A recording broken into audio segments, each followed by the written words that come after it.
So let's talk about this full moon in Taurus that we're going to have. So we're going to have this full moon in Taurus on the 4th or the 5th, depending on where you are in the world.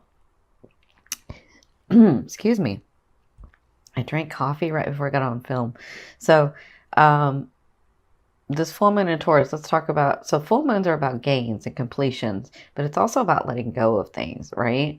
And I explain it this way. So, if from your whole self and your higher self and your whole being, you can accept unlimited amounts of energy. But in this resonance on this earth, in this vibration, there is only so much energy that can run through you, right? And so, if you're holding on to things that no longer serve you, or situations that no longer serve you, or people that no longer serve you. And I know that sounds harsh, but sometimes we just grow apart, right? So if you hold on to those things or past trauma, and you guys have had a lot of trauma growing up, I don't think people understand that, but you've seen a lot. Trust me, I know, I can see it. Um, and so those things, because you're so brave and you're such a warrior and you just kind of just do what you need to do, right? Because of that, you may have this past trauma that you didn't even realize you had because you just kept going and you just kept living. And then it went years and years and you don't even realize that you have it, right? And so that, all of that is energy that you're holding in your field. And when you do that, the new energy, the new blessings, the new possessions, the new things, they can't come in because there's no room, right? And so as you release and as you let go and as things come to completion, it runs through you, and then you can get your blessings. Your blessings can come in, your possessions can come in, your situations, your people, your relationships, they can all come in. So this is what the full moon is good for, is for you to sort of set your intention and understand, come to an understanding, and then let go so that your blessings can come in, right? And so the full moon being in Taurus, Taurus loves luxury and comfort and routine, but Taurus also loves tactile, right? So Taurus likes physical. So I feel like physical manifestations will be coming in for you as you release in your house where the full moon is going to be in. Okay. So we have, and plus, so we have Scorpio. We have Taurus. The full moon in Taurus is going to be in your 7th house. Okay. The sun is going to be in your 1st house, where Jupiter is there already, helping you grow, helping you expand, helping the things come to fruition for you, right? And then you have Neptune in your 5th house. So you have Neptune, the sun, and then the moon, which are doing this trine, right? And so this is going to be really lovely energy for you to get through some things and some other things to happen for you. Because Neptune's about the hidden realms. Neptune is like Pisces over in the 12th house, right? So Neptune is that hidden support. It's the collective conscious, it's the emotional mind, but it's also fated stuff, or things that are divinely brought to you, right? So things that are on your karmic path to be able to receive, because maybe you did it in another life, maybe you did all the work in another life and now it's time for you to receive, right? So that's Neptune. So with this trine going on, a trine is this beautiful energy that's going to expand and bring forth things, right? Bring forth situations, bring forth people, bring forth finances, whatever this is for you. So the full moon being in your 7th house, the 7th house is all about relationships. It's all about mirroring. It's all about people coming into your life and you learning boundaries, right? And so the full moon in Taurus in that 7th house is telling me that there are some things that you're going to have to look at to let go, because you have so many other things coming towards you, right? So there are some things that you're having to learn your boundary about in this full moon. But I don't feel like you're learning the boundary. I feel like it's just time to let go of some things. That's what I feel like for you in the 7th house. Now the 1st house so that's opposing, it's the sun. So I feel like with Jupiter and the sun in that house for you, I feel like there's manifestations that are coming towards you. And as you can see, you have some things coming in the month of November. And so with Neptune also, this fated stuff, this divine guided stuff, right? Or things or people.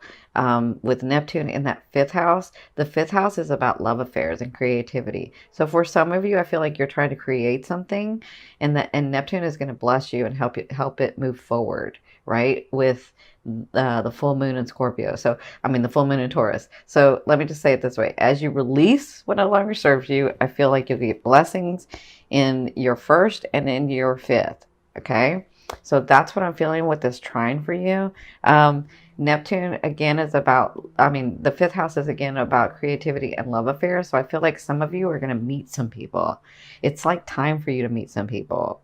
It's like time for you to have that fated person come in. Okay. So that's what's going to be happening. I'm going to do a new moon video for the for it being in Scorpio in a couple of weeks. Okay. So let's get started. What I've done here is I've changed it up, of course, because I have that Gemini side. So this is your emotional state. This is like the faded stuff. This is spirit. And then this is spirit's advice. And this is the physical stuff. And then this is your financial card. And this, I'm sorry, this is your love card. And this is your financial card. So this is past, present, and future. So what I mean by future is late November into December. Okay. So in your past, it looks like you were celebrating with family, you were celebrating with friends, you were happier, things were coming to light, things were happening for you. It was so good, right? And that's kind of how you were feeling. That was the perfect state that spirit wanted you in and you wanted you in so that you could receive all these blessings, right? So if I feel like what happened here was the Five of Swords. So some things came to light, maybe some people's actions came to light. I feel like maybe you didn't even know this thing was going on, but you kind of had a feeling, and then that came to light. So whatever it was, you were taking action and doing what needed to get done, right? Because you were in a happy state, and it feels like some of you had found out some things, and it doesn't even have to be a bad thing. Like sometimes I feel like this is, for some of you, it's like the universe was hiding something until it was time for you to get it, right? And that's what I feel like was going on in this recent past. Now, in your present, you have the the Four of Swords. And so this is about, this is going to be going on now till 2 weeks, right? And let me say this about the full moon. The full moon energy, you'll be receiving the benefits of that for about 2 weeks, okay? No, I'm sorry. Fixed signs are a month. So you should be receiving it for a month, that energy. Okay. Now, the reason, before I get to this, because I forgot to say this, the reason the full moon and the new moon are so important is because they're going to be hitting on the eclipse point. Remember where we had those eclipses? So they're going to be hitting on that eclipse point, meaning that they're going to reactivate everything. So just when you think, oh my God, am I not going to get any more? Is it going to stop coming? It's reactivating again. Okay. So don't worry. You got a great year coming, Scorpio. So for you guys, again, the full moon energy is going to be for about a month for you, because all fixed signs are going to, they're going to be able to benefit for a month for that full moon. So in your present, you have the Four of Swords, which is telling me that you have done everything possible in whatever situation you're thinking about or have been doing. There's no more that you can do. Okay. And sometimes you just have to let it lie and focus on something else. You'll pick it up later when the thing comes to you, or the situation comes to you, or the person comes to you. But for now, whatever this is for you, it's about you letting go. I keep hearing letting go and letting God. That's funny that I think I heard this for Scorpios last time. So they're saying let go and let God, and move over here and do this other stuff, because you've already done everything possible for this. Okay. So this is in different areas for each one of you, because this is such a big group. But if you have been working on something and it's just not coming through, or this person is just not understanding, or this thing is just not going, they're saying let it lie. Excuse me. Let it lie. Come over here and focus on something else, because I keep hearing, let us do our work so that they can come in, so that those things and those people and those situations can come in, right? That's what I'm hearing. So I feel like, because this is in your present and this is what's going to be coming. Some of you it's work, some of you it's love, like romance. Some of you it's family. Okay. So I'm talking about this. So the Page of Coins, and this is for the from now to the next 2 weeks. And I don't think this is just one thing. I think this is a couple of things. You're going to be receiving news that is going to be felt on a financial level, on a possession level, because the coins to me or the pentacles is finance, material stuff. So this is going to be felt on a material level. Okay. Now, this is news that you're going to be receiving. When you get this news, whatever you do with it, it will grow, right? So for some of you, I feel like this is a person that comes in to help you and then sort of gives you that break, or sort of gives you that inspiration, or sort of gives you that missing piece that you were wanting for this project or for this thing to work out, or for whatever this is. I feel like that. So you'll be dealing with that for the next 2 weeks, or in the next 2 weeks. And it can be now to the next 2 weeks. Okay. Now, in your near future, so the end of November into December, this is you. I know you're a water sign, but this is your characteristic. And this is how you'll be thinking. This is what you'll be feeling. This is kind of the actions you'll be taking. Y'all know, if you've seen me before, the King of Wands never fails at anything. They just have to want to do that thing. Okay? Sounds a little bit like Scorpio, actually. So I feel like if these projects or these situations or these relationships, if it's something that you're really wanting, you're not going to fail. And I feel like you will be feeling that and seeing evidence of that at the end of November and into December. Okay? So, plus, the King of Wands has financial gains, always. I don't know how they do it, but they're always financially gained. Always. It just happens. So I feel like that's where you're coming to be stepping into this characteristic of passion, of happiness, of not letting go of something and having such passion for it that it just comes through. Like you see it in your head and you make it happen. You make it physical. Okay?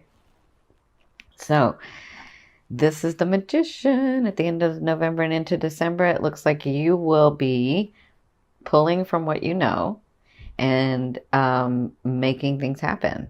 And I feel like you're going to get very centered. You're going to know exactly what to do. And I feel like you're like, okay, well, if I need to take more action, that's what I'm going to do. If I need to put more emotion into it, then that's what I'm going to do. If I need to like invest more time in this, then that's what I'm going to do. If I need to think outside the box, then that's what I'm going to do. Like, I feel like you get really, really centered and clear about what you're going to do. And because this is such a big group, I'm seeing all kinds of scenarios, so I'm not going to make it detailed. So let's go into your love area. So you have the Queen of Coins in your romance. So for some of you, I told you it's time. Some of you that are single, this person's coming in. And this, the Queen of Coins, they're not gender specific for me in the deck. This is more about the characteristic. So this Queen of Coins is a very beautiful queen. Her characteristic is that she loves building a community, but that she helps a lot of people, right? And she's very giving, but she works really hard. And so oftentimes she can be faulted because she likes really expensive, beautiful, luxurious things around her. But her thought is, listen, I worked for it. And it's not like I don't give to people. I do give to people. And if I want luxury around me, then that's what I'm going to have. So, she's very stable. She's very solid. Or it can be he. It can be he's very stable. He's very solid, very giving, very loving, really listens to someone when they speak to them. That's who this person is. Like, they really listen and then they try to help, right? And they usually have the resources to help. So I feel like in your romance area, this person is coming in. For some of you, this is that life partner that you've been waiting for, right? Now, for others of you, and this is going to be going on in the month of November, for others of you, I feel like if you're partnered already, I feel like some of you are going to this stage where you're getting very, very stable with each other, very comfortable with each other, and very loving with each other, like helping each other back and forth. Like, let me say this, you may not, like, you may have been married a long time. Yeah, I'm seeing where like Some of you may have been married a long time, but you find this space again where you can love each other in whatever actions you need to take, right? For each other. Very loving that way. So that's what I feel like is going to be going on in the month of November, is that you both will come to this understanding of what to do next together. Not fight against each other, but with each other. Makes sense? So, your financial card. In the month of November, you have the Knight of Coins. That's offerings, money offerings, financial offerings, physical possession offerings. Like somebody's going to come in, or you're going to get a raise, or you're going to get the job, or whatever this is, you get an offering felt on a material financial level. So I'm telling you, you've got a great year coming. You just have some things that you have to let go of. And I don't think that like, it's not like you haven't consciously let go of these things. It's like these things are, you didn't even know they were there, some of them. Okay, some of them you do, but some of them you didn't even know they were there. And so as you go in and you look and as you clear, all these blessings come in, and I see a great year for you guys. So congratulations. I'm going to turn over this last card. This is going to be the overall outcome and the theme you'll be working through in the month of November. Oh my goodness, look at you. You got another offering. I'm telling you, you guys are going to have like a great year. Look, coins, swords, but this is an offering. So this comes from nowhere. Let me say this. If you think it's going to be one way, you got something else coming too. Like you have that and that coming. This offering comes from nowhere and it changes your life. Like you're like, finally, yes. I kind of feel like that.